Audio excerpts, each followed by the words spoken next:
ਇਹ ਚੀਜ਼ ਨਾ ਸੋਚਣ ਵੀ ਜੇ ਮੈਂ ਮੂਹਰੇ ਚਲੇ ਗਿਆ ਸ਼ਾਇਦ ਮੈਂ ਪ੍ਰਧਾਨ ਬਣ ਜਾਣਾ, ਸ਼ਾਇਦ ਉੱਥੋਂ ਦੀ ਜਿਹੜੀ ਉਹਦੀ ਸਰਪ੍ਰਸਤੀ ਆ ਮੇਰੇ ਕੋਲੇ ਆ ਜਾਣੀਆਂ, ਜਿੱਦਾਂ ਪਿਛਲੀ ਵਾਰੀ ਰਾਜੇਵਾਲ ਸਾਹਿਬ ਕਰਦੇ ਰਹੇ ਨੇ। ਬੜੇ ਚਿਰਾਂ ਬਾਅਦ ਜਥੇਦਾਰ ਗੁਰਦੇਵ ਸਿੰਘ ਕੌਂਕੇ ਦੀ ਗੱਲ ਨਿਕਲੀ ਸੀ। ਐਡੀ ਵੱਡੀ ਸਰਮੌਰ ਸੰਸਥਾ ਦਾ ਬੰਦਾ ਮਾਰ ਦਿੱਤਾ, ਵਰਲਡ 'ਚ ਉਹਦਾ ਜਿਹੜਾ ਕੇਸ ਸੀ ਉਹ ਰੀਓਪਨ ਹੋ ਗਿਆ, ਬੰਦਿਆਂ ਦੀ ਗ੍ਰਿਫਤਾਰੀ ਉੱਤੇ ਗੱਲ ਆ ਗਈ। ਇਹ ਸਿੱਖਾਂ ਨੂੰ ਇਨਸਾਫ ਤਾਂ ਨਾ ਮਿਲਿਆ ਨਾ ਮਿਲਣਾ। ਹੁਣ ਕੀ ਲੱਗਦਾ ਜਾਂ ਤਾਂ ਫਿਰ ਭਗਵੰਤ ਮਾਨ ਸਾਹਿਬ ਵੀ ਉਹਨਾਂ ਵਾਲੀ ਰਾਹ ਪੈ ਚੁੱਕੇ ਨੇ, ਅਕਾਲੀ ਕਾਂਗਰਸੀਆਂ ਵਾਲੇ 'ਚ ਗੱਲ ਕੀ? ਜਵਾਬ ਲੈ ਲਓ। ਯੂਨੀਅਨ ਮਿਨਿਸਟਰ ਨੇ ਇੱਕ ਬਿਆਨ ਵੀ ਦੇ ਦਿੱਤਾ, ਕਹਿੰਦੇ ਅਕਾਲੀ ਦਲ ਨਾਲ ਗੱਲ ਚੱਲ ਰਹੀ ਹੈ ਇੱਕ ਵਾਰ ਮੁੜ ਤੇ ਲੋਕਾਂ ਨੇ ਵੀ ਜੁੱਤੀ ਤਿਆਰ ਰੱਖੀ ਹੋਆ। ਜੇ ਪਹਿਲਾਂ ਗੁਰੂ ਸਾਹਿਬ ਦੀ ਬੇਅਦਬੀ ਤੋਂ ਇਹਨਾਂ ਨੂੰ ਮੂੰਹ ਨਹੀਂ ਲਾਇਆ ਨਾ, ਇਹ ਇੱਕ ਵਾਰੀ ਬੀਜੇਪੀ ਨਾਲ ਸੰਧੀ ਕਰ ਲੈਣ ਜਾਂ ਪਿੰਡਾਂ 'ਚ ਵੋਟਾਂ ਮੰਗ ਕੇ ਦਿਖਾ ਲੈਣ, ਛਿੱਤਰ ਪੈਣੇ ਆ। ਪਰ ਇੱਕ ਗੱਲ ਨਾਲ ਕਹਿ ਦੇਵਾਂ, ਜੇ ਕਾਂਗਰਸ ਅਕਾਲ ਤਖਤ ਢਾਉਣ ਵਾਲੀ ਆ ਤਾਂ ਅਕਾਲੀ ਢਵਾਉਣ ਵਾਲੇ ਆ।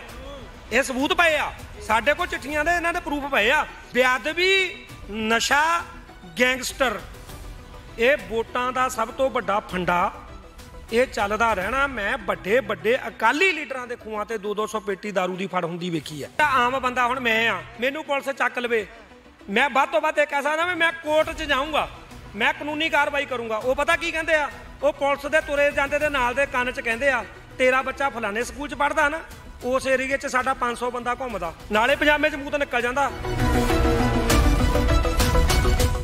ਸਾਡੇ ਨਾਲ ਜਥੇਦਾਰ ਸਾਹਿਬ ਨੇ, ਗੱਲਬਾਤ ਇਹਨਾਂ ਨਾਲ ਕਰਦੇ ਆ। ਵਾਹਿਗੁਰੂ ਜੀ ਕਾ ਖਾਲਸਾ, ਵਾਹਿਗੁਰੂ ਜੀ ਕੀ ਫਤਿਹ। ਸੋ ਗੱਲ ਮੈਂ ਉਹਨਾਂ ਅਸੂਲਾਂ ਤੇ ਕਰਨੀ ਸੀ, ਕਿਸਾਨੀ ਦੀ ਗੱਲ ਤਾਂ ਕਰ ਦਿੱਤੀ ਜਿਵੇਂ ਤੁਸੀਂ ਦੱਸਿਆ ਕਿ ਜਥੇਦਾਰ ਉਧਰ ਪ੍ਰਧਾਨ ਸਾਹਿਬ ਨੇ। ਗੱਲ ਇਹ ਹੈ ਜਿਹੜੀ ਸੁਰੱਖਿਆ, ਜਿਸ ਕਿਸਮ ਦੀ ਸੁਰੱਖਿਆ ਬਾਰਡਰਾਂ ਤੇ ਹੋਣੀ ਚਾਹੀਦੀ ਹੈ, ਜਿੱਦਾਂ ਚੀਨ ਚੜ੍ਹਿਆ ਆਉਂਦਾ ਹੈ, ਉੱਧਰੋਂ ਪਿੰਡਾਂ ਦੇ ਪਿੰਡ ਕਬਜ਼ੇ ਲਈ ਜਾਂਦਾ ਹੈ, ਪਰ ਉਹ ਜਿਹੜੀ ਬੈਰੀਕੇਟਿੰਗ ਜਿੱਦਾਂ ਦੀ ਪ੍ਰਬੰਧ ਉੱਥੇ ਹੋਣੇ ਚਾਹੀਦੇ, ਉਹ ਜਦੋਂ ਦਿੱਲੀ ਜਾਣ ਤੋਂ ਪਹਿਲਾਂ ਕੀਤੇ ਹੋਏ ਨੇ, ਉਸੇ ਹੀ ਸੜਕਾਂ ਤੇ ਜਿੱਥੋਂ ਆਮ ਲੋਕਾਂ ਨੇ ਲੰਘਣਾ। ਕੀ ਮਨ ਦੇ ਵਿੱਚ ਵਿਚਾਰ ਆਉਂਦੇ ਨੇ, ਸਰਕਾਰ ਦੇ ਦਿਲ ਵਿੱਚ ਆਖਰ ਚੱਲ ਕੀ ਰਿਹਾ? ਦੇਖੋ, ਪਹਿਲੀ ਗੱਲ ਤਾਂ ਮੈਂ ਇਹ ਤੁਹਾਡੇ ਗੱਲ ਦਾ ਜਵਾਬ ਬਾਅਦ 'ਚ ਦਿੰਦਾ, ਪਹਿਲਾਂ ਮੇਰੀ ਜਿਹੜੀ ਮਨ ਦੀ ਗੱਲ ਉਹ ਕਰਨੀ। ਦੇਖੋ, ਜਦੋਂ ਜੇ ਕਿਸਾਨ ਦਿੱਲੀ ਜਾਂਦੇ ਆ, ਉਹ ਉਹਨਾਂ ਨੂੰ ਵੀ ਪਤਾ ਵੀ ਇਹ ਜਿਹੜੇ ਬੈਰੀਕੇਡ ਲਾਏ ਨੇ, ਸੂਲਾਂ ਲਾਈਆਂ ਨੇ, ਉਹ ਸਾਡੇ ਸਾਹਮਣੇ ਕੋਈ ਬਾਲਾ ਅਹਿਮੀਅਤ ਨਹੀਂ ਰੱਖਦੇ। ਕਾਰਨ ਜਥੇਬੰਦੀ ਕਿਸੇ ਦਾ ਵੀ ਕਿਸਾਨ ਜਾਵੇ, ਉਹਨਾਂ ਨੂੰ ਪੱਟਣ ਦੀ ਉਹ क्षमता ਰੱਖਦਾ ਆ। ਸਰਕਾਰ ਦੇ ਵਿੱਚ ਜਿਹੜੇ ਫੌਜਾਂ ਦੇ ਵਿੱਚ ਲੜਨ ਵਾਲੇ ਆ, ਸਰਹੱਦਾਂ 'ਤੇ ਲੜਨ ਵਾਲੇ, ਉਹ ਸਾਡੇ ਹੀ ਪੁੱਤ ਭਰਾ ਆ, ਖੂਨ ਸਾਡਾ ਹੀ ਆ। ਮਤਲਬ ਉਹ ਅੰਸ਼ ਸਾਡੇ ਵਿੱਚ ਵੀ ਹੈਗਾ, ਲਾਡਲੀਆਂ ਫੌਜਾਂ ਵਾਲਾ ਵੀ ਹੈਗਾ, ਇੱਕ ਕਿਰਤੀ ਕਿਸਾਨ ਵਾਲਾ ਵੀ ਹੈਗਾ। ਗੱਲ ਆ ਜਿਹੜੀ, ਜੇ ਅਸੀਂ ਜਾਂਦੇ ਵੀ ਆ ਦਿੱਲੀ, ਬਾਅਦ ਵਿੱਚ ਹੋਣਾ ਕੀ ਆ, ਟੇਬਲ ਟਾਕ। ਜਦੋਂ ਸਰਕਾਰ ਨੂੰ ਪਤਾ ਵੀ ਕਿਸਾਨਾਂ ਨੇ ਇੰਨੇ ਵੱਡੇ ਲੈਵਲ ਦੇ ਉੱਤੇ ਜ਼ੋਰ ਲਾਉਣਾ, ਪਹਿਲਾਂ ਤਾਂ ਕਿਸਾਨਾਂ ਦਾ ਖਰਚ ਕਰਾਉਣਾ, ਫਿਰ ਸਰਕਾਰ ਨੇ ਆਪਣੀ ਸਿਕਿਉਰਿਟੀ ਦਾ ਖਰਚ ਕਰਨਾ, ਸੜਕਾਂ ਪੱਟਣੀਆਂ, ਦੁਬਾਰਾ ਬਣਾਉਣੀਆਂ, ਕਰਨਾ ਕੀ ਆ, ਸਿਰਫ ਜਦੋਜਹਿਦ ਕਰਕੇ ਟੇਬਲ ਤੇ ਬਹਿਣਾ ਵੀ ਉਹ ਪਹਿਲਾਂ ਬਹਿ ਲੈਣ, ਉਹ ਆ ਕੇ ਪਹਿਲਾਂ ਬਹਿ ਲੈਣ। ਇਹ ਸਾਰਾ ਕੁਝ ਹੋਵੇ ਹੀ ਨਾ। ਸਮੱਸਿਆ ਤਾਂ ਹੁੰਦੀ ਆ। ਹੁਣ ਮੋਦੀ ਨੂੰ ਕਿੰਨੇ ਸਾਲ ਹੋ ਗਏ ਦੇਸ਼ ਦਾ ਪ੍ਰਧਾਨ ਮੰਤਰੀ ਨੂੰ ਬਣੇ ਨੂੰ, ਕਦੇ ਕੋਈ ਉਹਨੇ ਪ੍ਰੈਸ ਕਾਨਫਰੰਸ ਕੀਤੀ ਆ? ਉਹ ਆਵੇ, ਬੈਠੇ, ਉਹਦਾ ਅਮਲਾ ਬੈਠੇ, ਅੱਗੇ ਬਹਿੰਦੇ ਰਹੇ। 11 ਮੀਟਿੰਗਾਂ ਪਿਛਲੇ ਧਰਨੇ ਦੇ ਵਿੱਚ, ਵਨ ਪਾਰਟ ਦੇ ਵਿੱਚ ਹੋਈਆਂ ਨੇ, ਹੁਣ ਵੀ ਹੋ ਸਕਦੀਆਂ, ਪਹਿਲਾਂ ਹੋ ਸਕਦੀਆਂ। ਉੱਧਰ ਚੰਡੀਗੜ੍ਹ ਆਏ ਆ, ਇਸ ਸੰਯੁਕਤ ਮੋਰਚੇ ਦੀ ਟੀਮ ਨੂੰ ਸੱਦਦੇ, 1-2 ਜਥੇਦਾਰਾਂ ਨੂੰ ਸੱਦ ਕੇ ਮੀਟਿੰਗ ਕਰਨਾ, ਮੈਂ ਸਮਝਦਾ ਉਹ ਵੀ ਬਾਹਲੀ ਵਧੀਆ ਗੱਲ ਨਹੀਂ। ਉਹਦਾ ਮਤਲਬ ਇਹ ਆ ਵੀ ਜਾਂ ਤਾਂ ਕਿਸੇ ਨੂੰ ਅਹਿਮੀਅਤ ਦਿੱਤੀ ਜਾ ਰਹੀ ਆ, ਜਾਂ ਸੰਯੁਕਤ ਮੋਰਚੇ ਨੂੰ ਪਾੜਨ ਦੀ ਕੋਸ਼ਿਸ਼ ਕੀਤੀ ਜਾ ਰਹੀ ਆ। ਇਹ ਜਿਹੜਾ ਲੈਵਲ ਆ, ਇਹ ਸਰਕਾਰ ਨੇ ਕਿਸਾਨਾਂ ਨੂੰ ਪਰਖਣਾ, ਇੱਦਾਂ ਨਾ ਪਰਖੇ, ਸਾਨੂੰ ਪ੍ਰਗਤੀ ਦੇ ਆਧਾਰ ਦੇ ਉੱਤੇ ਪਰਖੇ। ਅਸੀਂ ਜਿਹੜੇ ਯੋਗਦਾਨ ਪਾਏ ਨੇ ਉਹਦੇ ਆਧਾਰ ਤੇ ਪਰਖੇ, ਅੱਗੇ ਸਾਤੋਂ ਕੀ ਯੋਗਦਾਨ ਪਾਉਣਾ ਆ ਉਹਦੇ ਆਧਾਰ ਤੇ ਪਰਖੇ। ਆ ਕਿੱਲੇ ਪੱਥਰ ਪਟਾਉਣੇ, ਇਹ ਮੈਨੂੰ ਲੱਗਦਾ ਸਰਕਾਰ ਦੀ ਸਮਝਦਾਰੀ ਵਾਲੀ ਗੱਲ ਨਹੀਂ ਹੈਗੀ ਕੋਈ ਵੀ। ਤੇ ਜੇ ਗੱਲ ਕਰਦੇ ਆ ਆਪਾਂ ਦਿੱਲੀ ਜਾਣ ਦੀ, ਜਿਹੜੇ ਗਏ ਨੇ ਭਰਾ ਸਾਡੇ, ਉਹ ਸਾਡੇ ਹੀ ਨੇ। ਜੇ ਲੋੜ ਪਈ ਸਾਨੂੰ ਉਹਨਾਂ ਦੀ ਕਿਸੇ ਵੀ ਤਰ੍ਹਾਂ ਦੀ ਮਦਦ ਕਰਨ ਦੀ ਕਰਾਂਗੇ। ਅੱਜ ਵੀ ਆਪਾਂ ਲੰਗਰ ਲਾਇਆ ਉਹਨਾਂ ਜਾਂਦਿਆਂ ਦੇ ਲਈ, ਅਸੀਂ ਪਿੱਛੇ ਨਹੀਂ ਹੈਗੇ। ਬਸ ਹੀ ਸਾਨੂੰ ਇਹ ਆ ਵੀ ਸਾਡਾ ਆਪਣਾ ਇੱਕ ਯੂਨੀਅਨ ਦਾ ਜਾਬਤਾ ਹੁੰਦਾ, ਅਸੀਂ ਜਾਬਤੇ ਅੰਦਰ, ਯੂਨੀਅਨ 'ਚ ਭਾਵੇਂ ਕੋਈ ਵੀ ਕਿਸੇ ਵੀ ਤਰ੍ਹਾਂ ਦੀ ਯੂਨੀਅਨ ਹੈ, ਉਹਨਾਂ ਦੇ ਜਾਬਤੇ ਨੇ, ਜਾਬਤੇ ਅੰਦਰ ਰਹਿ ਕੇ ਹੀ ਜਿਹੜਾ ਕੰਮ ਆ ਉਹ ਕੀਤਾ ਜਾਂਦਾ। ਸਾਡੇ ਸੂਬਾ ਪ੍ਰਧਾਨ ਨਾਲ ਗਏ ਆ ਰਾਜ ਸਾਹਿਬ ਮੂਹਰੇ, ਉਹ ਜਿੱਥੇ ਜੇ ਹੁਕਮ ਕਰਨਗੇ ਮਗਰ ਆਉਣ ਦਾ ਤਾਂ ਅਸੀਂ ਜਾਵਾਂਗੇ ਵੀ। ਇਸ ਗੱਲ ਤੇ ਕੀ ਆਖੋਗੇ? ਬਹੁਤ ਸਾਰੇ ਪੰਜਾਬ ਦੇ ਹੀ ਲੋਕਾਂ ਦੇ ਵਿਚਾਰ ਇਹ ਆ ਰਹੇ ਨੇ ਵੀ ਇਸ ਵਾਰ ਅੰਦੋਲਨ 'ਚ ਉਹ ਜਾਨ ਨਹੀਂ ਪੈਣੀ, ਕਿਉਂਕਿ ਉਹ ਜਿਹੜਾ ਅੰਦੋਲਨ ਹੋਇਆ ਸੀ ਉਸ 'ਚ ਆਪ ਮੁਹਾਰੇ ਬਹੁਤ ਵੱਡੀ ਗਿਣਤੀ ਦੇ ਵਿੱਚ ਨਾਲ ਸੰਗਤ ਜੁੜੀ, ਬਹੁਤ ਵੱਡੇ ਪੱਧਰ ਤੇ ਕਿਸਾਨ ਹੀ ਨਹੀਂ ਮਜ਼ਦੂਰ ਵਰਗ ਵੀ ਉੱਥੇ ਇਕੱਠਾ ਹੋਇਆ, ਕਿਉਂਕਿ ਉਹ ਇੱਕ ਵਿਲੱਖਣ ਕਿਸਮ ਦਾ ਸੀ। ਹੁਣ ਇਸ ਵਾਰ ਇੱਕ ਵਾਰ ਮੁੜ ਤੋਂ ਉਹਦੀ ਹੀ ਕਾਪੀ ਕਰਨ ਦੀ ਕੋਸ਼ਿਸ਼ ਕੀਤੀ ਜਾ ਰਹੀ ਹੈ। ਕਹਿੰਦੇ ਉੱਤੋਂ ਜਿਹੜੀਆਂ ਜਥੇਬੰਦੀਆਂ ਨੇ ਉਹਨਾਂ ਦੇ ਵਿੱਚ ਵੀ ਫੁੱਟ ਆਪਸੀ ਨਜ਼ਰ ਆ ਰਹੀ ਹੈ। ਇਹਨਾਂ ਸਾਰੀਆਂ ਨੂੰ ਹੁਣ ਤੋੜ ਕੇ ਜਾਂ ਜੋੜ ਕੇ ਕਿਵੇਂ ਦੇਖਿਆ ਜਾਵੇ ਵੀ ਐਤਕੀ ਗੱਲ ਬਣਦੀ ਨਜ਼ਰ ਆਊਗੀ, ਜਾਂ ਫਿਰ ਇਹ ਗੱਲ ਜਿਹੜੀ ਲੋਕ ਆਮ ਪਿੰਡਾਂ ਦੇ ਵਿੱਚ ਆਮ ਜਗ੍ਹਾ ਤੋਂ ਉੱਠ ਰਹੀ ਹੈ ਉਹ ਸੱਚੀ ਹੁੰਦੀ ਜਾਪੂਗੀ? ਜੇ 2 ਭਰਾ ਪਿੰਡ ਵਿੱਚ ਇਕੱਠੇ ਖੇਤੀ ਕਰਦੇ ਹੋਣ ਤਾਂ ਆਂਢ ਗੁਆਂਢ ਨੂੰ ਪਤਾ ਹੁੰਦਾ ਵੀ ਜੇ ਕੋਈ ਗੱਲਬਾਤ ਹੋਈ ਤਾਂ ਇਹ ਢੁੰਡਰ ਭੰਨਣਗੇ। ਜਦੋਂ ਇਕੱਲੇ ਇਕੱਲੇ ਹੋ ਜਾਂਦੇ ਆ ਫਿਰ ਉਹ ਜਿਹੜਾ ਤੀਜਾ ਹੁੰਦਾ ਉਹਦਾ ਸੂਤ ਆ ਜਾਂਦਾ, ਉਹ ਉਹਨਾਂ ਨੂੰ ਉਂਗਲੀ ਦੇ ਕੇ ਆਪਸ ਵਿੱਚ ਹੀ ਲੜਾਉਂਦਾ ਆ। ਉਹੀ ਪਾਰਟ ਅੱਜ ਇੱਥੇ ਕੰਮ ਕਰ ਰਿਹਾ। ਸਰਕਾਰਾਂ ਦੋਨੋਂ ਹੀ ਪੰਜਾਬ ਤੇ ਸੈਂਟਰ ਸਰਕਾਰ ਉਸੇ ਪਾਰਟ ਤੇ ਕੰਮ ਕਰ ਰਹੀ ਆ। ਪਰ ਸਮਝਦਾਰੀ ਇਹੀ ਆ ਕਿ ਜੇ ਇਹ ਅੱਜ ਵੀ ਸਾਰੀਆਂ ਜਥੇਬੰਦੀਆਂ ਦੇ ਜਿਹੜੇ ਪ੍ਰਧਾਨ ਆ ਉਹ ਇੱਕ ਜਗ੍ਹਾ ਬੈਠ ਕੇ ਇੱਕ ਕੋਈ ਫੈਸਲਾ ਲੈਣ ਕਿ ਆਪਾਂ ਕਰਨਾ ਕੀ ਆ। ਇਹ ਚੀਜ਼ ਨਾ ਸੋਚਣ ਵੀ ਜੇ ਮੈਂ ਮੂਹਰੇ ਚਲੇ ਗਿਆ ਸ਼ਾਇਦ ਮੈਂ ਪ੍ਰਧਾਨ ਬਣ ਜਾਣਾ, ਸ਼ਾਇਦ ਉੱਥੋਂ ਦੀ ਜਿਹੜੀ ਉਹਦੀ ਸਰਪ੍ਰਸਤੀ ਆ ਮੇਰੇ ਕੋਲੇ ਆ ਜਾਣੀਆਂ, ਜਿੱਦਾਂ ਪਿਛਲੀ ਵਾਰੀ ਰਾਜੇਵਾਲ ਸਾਹਿਬ ਕਰਦੇ ਰਹੇ ਨੇ।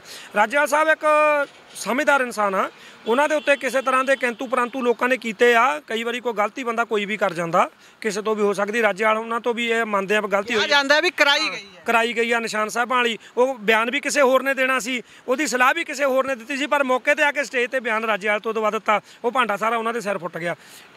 ਇਹ ਚੀਜ਼ ਆ ਨਾ ਜਿਹੜੀ ਇਹ ਜੇ ਅੱਜ ਵੀ ਆਪਾਂ ਸੋਚੀਏ ਜਥੇਬੰਦੀਆਂ ਸਾਰੀਆਂ ਚੱਲ ਜਾਣ, ਪਰ ਕਿਸੇ ਨਾ ਕਿਸੇ ਬੰਦੇ ਵਿੱਚ ਕੋਈ ਕਾਬਲੀਅਤ ਹੁੰਦੀ ਆ। ਰਾਜੇਵਾਲ ਸਾਹਿਬ 'ਚ ਉਹ ਕਾਬਲੀਅਤ ਹੈਗੀ ਆ। ਬੇਸ਼ੱਕ ਸਾਡੀ ਯੂਨੀਅਨ ਦੇ ਪ੍ਰਧਾਨ ਨਹੀਂ ਆ ਉਹ ਫਿਰ ਵੀ ਉਹਨਾਂ ਵਿੱਚ ਇਹ ਕਾਬਲੀਅਤ ਹੈਗੀ ਆ। ਉਹਨਾਂ ਨੂੰ ਮੂਹਰੇ ਰੱਖ ਕੇ ਕਈ ਗੱਲਾਂ ਸਰਕਾਰ ਨਾਲ ਕੀਤੀਆਂ ਜਾ ਸਕਦੀਆਂ।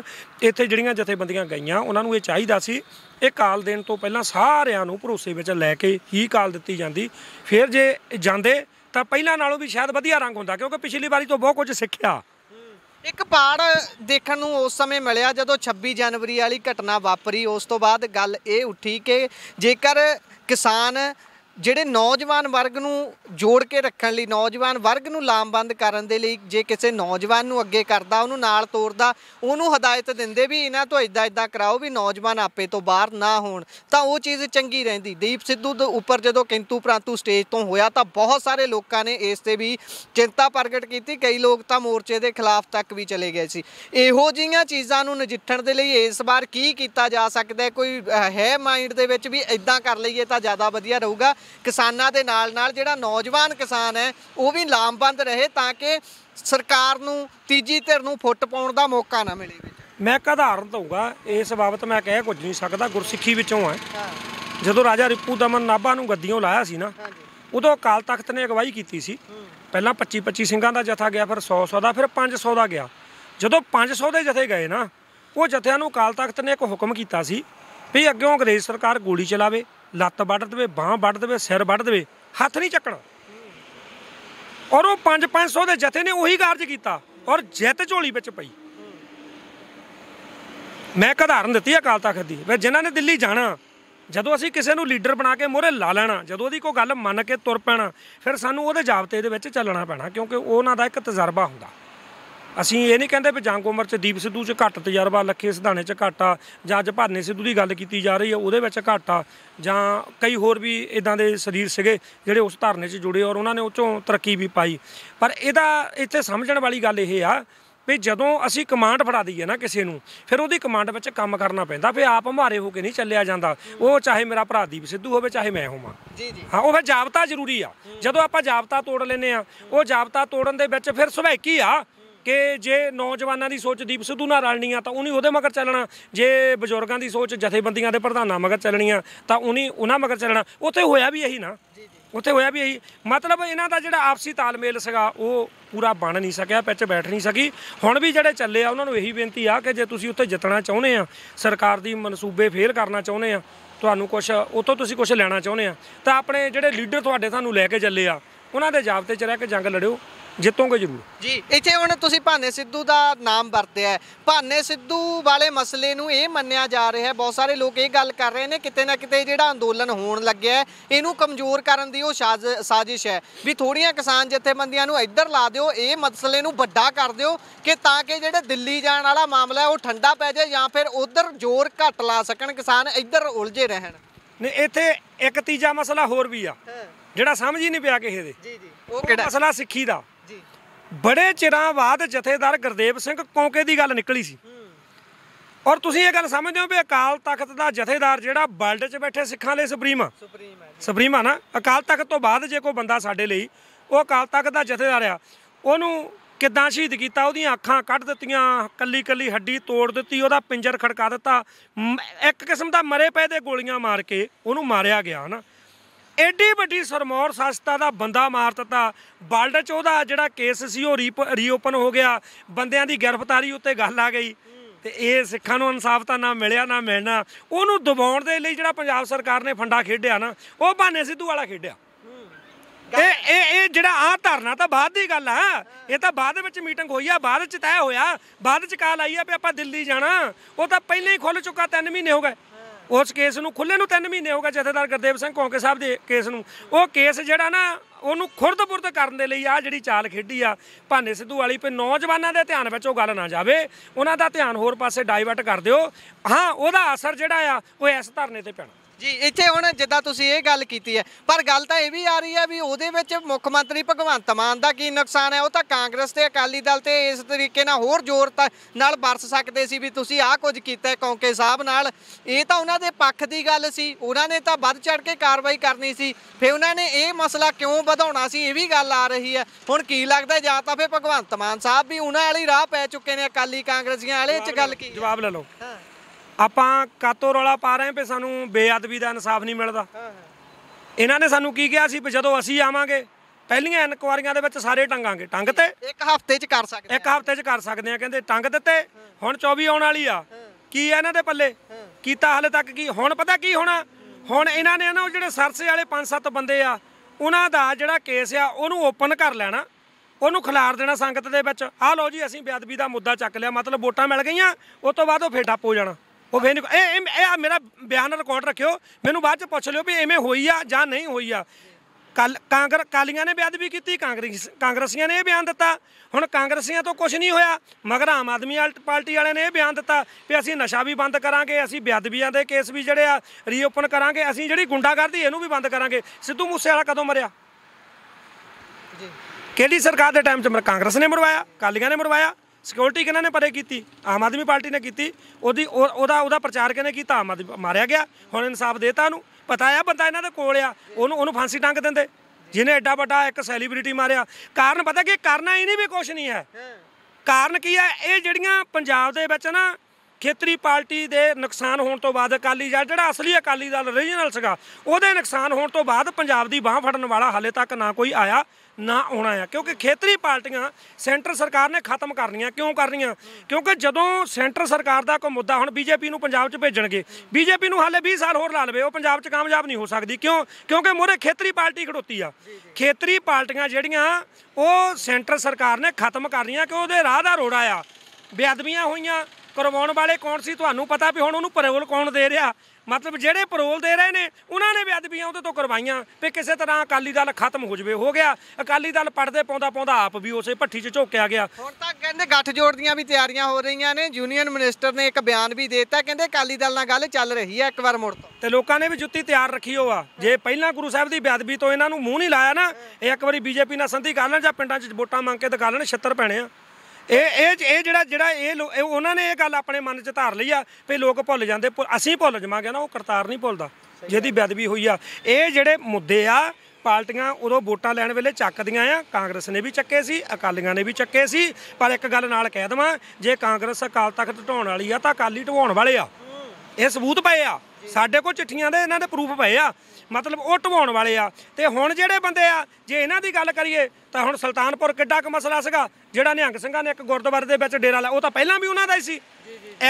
ਇੱਕ ਬੰਦੇ ਦੇ ਕਹਿਣ ਉੱਤੇ ਦੂਜਾ ਬੰਦਾ ਜਾ ਕੇ ਹਮਲਾ ਕਰ ਦੇਵੇ। ਸਰਕਾਰ ਨੂੰ ਖੁਦ ਸੋਝੀ ਨਹੀਂ ਸੀ ਵੀ ਐਡਾ ਵੱਡਾ ਤਿਉਹਾਰ ਗੁਰੂ ਸਾਹਿਬ ਦਾ ਮਨਾਇਆ ਜਾਂਦਾ, ਉੱਤੇ ਅਸੀਂ ਗੋਲੀ ਨਾ ਚਲਾਈਏ। ਉਹ ਤੇ ਜੋ ਕਾਂਗਰਸ ਨੇ ਕੀਤਾ ਸੀ ਉਹ ਤਾਂ ਇਹਨਾਂ ਨੇ ਵੀ ਕਰ ਦਿੱਤਾ। ਮਤਲਬ ਹੈ ਤਾਂ ਗੁਰੂ ਸਾਹਿਬ ਤਾਂ ਉੱਥੇ ਉਹੀ ਆ ਨਾ, ਧੰਨ ਧੰਨ ਗੁਰੂ ਗ੍ਰੰਥ ਸਾਹਿਬ ਤਾਂ ਉਹੀ ਆ ਜਿੱਥੇ ਗੋਲੀ ਚੱਲੀ, ਜਿੱਧਰ ਨੂੰ ਗੋਲੀ ਚੱਲੀ। ਮਤਲਬ ਵਿਸ਼ਾ ਸੋਚਣ ਵਾਲਾ ਆ। ਬੇਅਦਬੀ, ਨਸ਼ਾ, ਗੈਂਗਸਟਰ, ਇਹ ਵੋਟਾਂ ਦਾ ਸਭ ਤੋਂ ਵੱਡਾ ਫੰਡਾ। ਇਹ ਚੱਲਦਾ ਰਹਿਣਾ। ਮੈਂ ਵੱਡੇ ਅਕਾਲੀ ਲੀਡਰਾਂ ਦੇ ਖੂਹਾਂ ਤੇ 200 ਪੇਟੀ ਦਾਰੂ ਦੀ ਫੜ ਹੁੰਦੀ ਵੇਖੀ ਹੈ। ਵੱਡੀ ਗੱਲ ਹੈ। ਇੱਥੇ ਆਖਰੀ ਸਵਾਲ ਇਹ ਹੈ, ਜਿਸ ਤਰੀਕੇ ਨਾਲ ਤੁਸੀਂ ਗੱਲ ਕੀਤੀ ਹੈ, ਲਾਰੈਂਸ ਬਿਸ਼ਨੋਈ ਦੀ ਗੱਲ ਕੀਤੀ ਹੈ, ਜਦੋਂ ਭਾਨੇ ਸਿੱਧੂ ਵੱਲ ਨੂੰ ਦੇਖਦੇ ਆ ਤਾਂ ਉਹ ਵੀ ਬੇਸ਼ੱਕ ਆਪਾਂ ਉਹਨੂੰ ਕਹਿ ਲਈਏ ਵੀ ਇੱਕ ਤਰੀਕੇ ਦੇ ਨਾਲ ਬਹੁਤ ਚਲਾਕੀ ਨਾਲ ਖੇਡੀ ਗਈ ਖੇਡ ਆ। ਉਹ ਭਾਨੇ ਸਿੱਧੂ ਨੂੰ ਧੌਣੋਂ ਫੜ ਕੇ ਗੱਡੀ 'ਚ ਤੁੰਨਿਆ ਜਾਂਦਾ ਹੈ। ਦੂਜੇ ਪਾਸੇ ਜਿਹੜਾ ਲਾਰੈਂਸ ਬਿਸ਼ਨੋਈ ਹੈ, ਵੱਡੇ ਐਕਟ ਉਸ 'ਤੇ ਲੱਗੇ ਹੋਏ ਨੇ, ਵੱਡੇ ਉਹਦੇ 'ਤੇ ਕਾਨੂੰਨ ਜਿਹੜੀਆਂ ਧਾਰਾਵਾਂ ਲੱਗੀਆਂ ਹੋਈਆਂ ਨੇ। ਉਹ ਤਾਂ ਐਨਕਾਂ ਲਾ ਕੇ ਰੈਮੰਡ ਦੀਆਂ ਰੇਬਨ ਦੀਆਂ ਉਹ ਤੁਰਦਾ ਪੁਲਿਸ ਦੇ ਘੇਰੇ ਦੇ ਵਿੱਚ, ਤੇ ਦੂਜੇ ਬੰਨੇ ਜਦੋਂ ਭਾਨਾ ਸਿੱਧੂ ਉਹਨੂੰ ਧੌਣੋਂ ਫੜ ਕੇ। ਮੈਂ ਗੱਲ ਸਮਝ ਗਿਆ, ਜਵਾਬ ਲਓ। ਗੱਲ ਪਤਾ ਕੀ ਆ ਭਾਜੀ, ਜਿਹੜਾ ਆਮ ਬੰਦਾ, ਹੁਣ ਮੈਂ ਆ, ਮੈਨੂੰ ਪੁਲਿਸ ਚੱਕ ਲਵੇ, ਮੈਂ ਵੱਧ ਤੋਂ ਵੱਧ ਇਹ ਕਹਿ ਸਕਦਾ ਵੀ ਮੈਂ ਕੋਰਟ 'ਚ ਜਾਊਂਗਾ, ਮੈਂ ਕਾਨੂੰਨੀ ਕਾਰਵਾਈ ਕਰੂੰਗਾ। ਉਹ ਪਤਾ ਕੀ ਕਹਿੰਦੇ ਆ, ਉਹ ਪੁਲਿਸ ਦੇ ਤੁਰੇ ਜਾਂਦੇ ਦੇ ਨਾਲ ਦੇ ਕੰਨ 'ਚ ਕਹਿੰਦੇ ਆ ਤੇਰਾ ਬੱਚਾ ਫਲਾਣੇ ਸਕੂਲ 'ਚ ਪੜ੍ਹਦਾ ਨਾ, ਉਸ ਏਰੀਏ 'ਚ ਸਾਡਾ 500 ਬੰਦਾ ਘੁੰਮਦਾ, ਨਾਲੇ ਪਜਾਮੇ 'ਚ ਮੂੰਹ ਤੋਂ ਨਿਕਲ ਜਾਂਦਾ। ਜਦੋਂ ਅਗਲਾ ਕਹਿੰਦਾ ਤੇਰੀ ਬੀਬੀ ਫਲਾਣੇ ਮਾਲ 'ਚ ਘੁੰਮਦੀ ਆ, ਨਾਲੇ ਮੂੰਹ ਤੋਂ ਨਿਕਲ ਜਾਂਦਾ ਵੀ ਉਹ ਮਾਲ ਦੇ ਵਿੱਚ 15-20 ਬੰਦੇ ਸਾਡੇ ਵੀ ਡੱਬ 'ਚ ਕਹਿੰਦਾ ਦੇ ਹੀ ਘੁੰਮਦੇ ਆ। ਉਹ ਖੁੱਲੇ ਆ ਭਾਜੀ, ਉਹਨਾਂ ਨੂੰ ਪਹਿਲਾਂ ਪਾਲਿਆ ਗਿਆ। ਹੁਣ ਜਦੋਂ ਕਹਿੰਦੇ ਇੱਕ ਨਾ ਜਿਹੜੀ ਨਹਿਰੀ ਬੂਟੀ ਹੁੰਦੀ ਆ, ਆਪਾਂ ਪਹਾੜਾਂ 'ਚੋਂ ਪਾਣੀ ਲੈ ਕੇ ਆਉਂਦੇ ਆ, ਪਹਾੜਾਂ 'ਚੋਂ ਪਾਣੀ ਲਿਆ ਕੇ ਨਾ ਖਾਲੇ ਰਾਹੀਂ ਖੇਤਾਂ 'ਚ ਲੈ ਕੇ ਜਾਂਦੇ ਆ। ਜਦੋਂ ਉਹ ਬੂਟੀ ਪਹਾੜਾਂ ਵਾਲੀ ਆ ਨਾ ਪਾਣੀ ਰਾਹੀਂ ਖੇਤਾਂ 'ਚ ਜੰਮ ਪੈਂਦੀ ਆ, ਜਿਹੜੀਆਂ ਮਰਜ਼ੀ ਦਵਾਈਆਂ ਪਾ ਲਾ ਉਹ ਖਤਮ ਨਹੀਂ ਹੁੰਦੀ। ਇਹ ਗੈਂਗਸਟਰ ਇਹਨਾਂ ਦੇ ਪਾਲੇ ਹੋਏ ਨੇ, ਅੱਜ ਇਹਨਾਂ ਦੇ ਗਲੇ ਦੀ ਹੱਡੀ ਨੇ। ਇਹੀ ਪੁਲਿਸ ਵਾਲੇ, ਇਹੀ ਲੀਡਰ ਇਹਨਾਂ ਤੋਂ ਮੂਹਰੇ ਹੋ ਕੇ ਕੰਮ ਕਰਵਾਉਂਦੇ ਆ। ਅੱਜ ਉਹ ਉਹਨਾਂ ਨੂੰ ਨਿਸ਼ਾਨਾ ਬਣਾਉਂਦੇ ਆ। ਪੁਲਿਸ ਨੇ ਉਹਨਾਂ ਤੇ ਕਾਰਵਾਈ ਨਹੀਂ ਕਰਨੀ, ਕਾਰਨ ਕੀ ਆ, ਜਦੋਂ ਕਿਤੇ ਡਰ ਉਹਨਾਂ ਨੂੰ ਵੀ ਆ, ਉਹਨਾਂ ਦੇ ਅੰਦਰ ਵੀ ਜਾਨ ਆ, ਤਰਖਾਲੇ ਕੰਮ ਕਰਦੇ ਆ, ਬੱਚੇ ਉਹਨਾਂ ਦੇ ਵੀ ਪੜ੍ਹਦੇ ਆ। ਇਹ ਸਾਰੇ ਕਿਤੇ ਬੱਬਰ ਖਾਲਸਾ ਨਹੀਂ ਬਣ ਜਾਣੇ ਵੀ ਭਾਈ ਆਪਣੇ ਬੱਚਿਆਂ ਨੂੰ ਲੋਕਾਂ ਦੇ ਡਰਾਮਾਂ 'ਚ ਬਹਾਲ ਕੇ ਅੱਗ ਦੇ ਨਾਲ ਉਬਾਲ ਕੇ ਉਹਨਾਂ ਦਾ ਮਾਸ ਪਿੰਡਿਆਂ ਨਾਲੋਂ ਲਹਾ ਲੈਣਾ। ਇਹ ਗੁਰੂ ਕੇ ਖਾਲਸੇ ਕਰ ਸਕਦੇ ਆ, ਬਾਕੀਆਂ ਦੇ ਬਸ ਦੀ ਗੱਲ ਨਹੀਂ। ਵਾਹਿਗੁਰੂ ਜੀ ਕਾ ਖਾਲਸਾ, ਵਾਹਿਗੁਰੂ ਜੀ ਕੀ ਫਤਿਹ। ਸੋ ਇਹ ਸਨ ਸਾਡੇ ਨਾਲ ਜਥੇਦਾਰ ਸਾਹਿਬ ਜਿਨ੍ਹਾਂ ਨੇ ਚਾਨਣਾ ਪਾਇਆ ਹੈ ਕਿ ਕਿਸ ਤਰੀਕੇ ਦੇ ਨਾਲ ਪੰਜਾਬ ਦੇ ਹਾਲਾਤ ਗੰਭੀਰ ਹੋ ਰਹੇ ਨੇ। ਸੋ ਜੁੜੇ ਰਹੋ ਪੰਜਾਬੀ ਰੇਡੀਓ USA ਨਾਲ, ਪੰਜਾਬੀ TV USA ਦੇ ਨਾਲ। ਧੰਨਵਾਦ।